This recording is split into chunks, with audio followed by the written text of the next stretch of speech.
your uncle Hmm.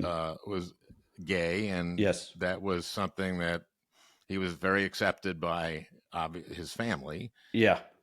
Yes, Uncle Tim. Yeah, see, like for example, on your last question, Uncle Tim was the president of the Clay County Democratic Party for a long time, and it was like him and three women at their meetings and stuff.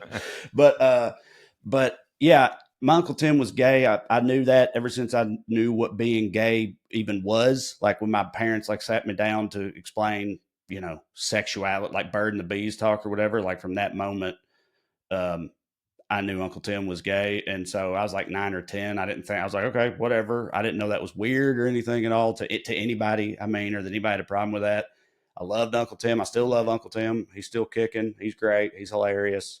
But after I found that out, after I understood what all that meant, then I started noticing like things that wouldn't have noticed before, like the homophobia and shit like that you see in churches or around places like Salina. And that was so the first thing I was ever openly, I guess, progressive about was LGBT stuff because of my gay uncle. But I didn't think of that as being a political thing. I was just like standing up for my uncle. You know what I mean? But that was kind of the gateway thing, I guess. That's kind of what I've always said. But yeah, but he was, in retrospect, I think about like my grandma, his mom, she just died recently, and I actually talked about it at her funeral a little bit. Like I also didn't have a frame of reference to really appreciate how cool it was of like my grandma and my grandpa and everything.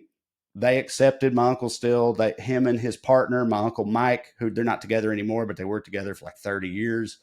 They were at every Christmas, every holiday. It was like they didn't ostracize him or kick him out or anything. And you can't take that for granted in, places like to this day, gay kids get put out on the street by their Christian parents, or like that stuff still happens all the time. And so that was definitely a big factor, that my family didn't do that to Uncle Tim and wouldn't have done that.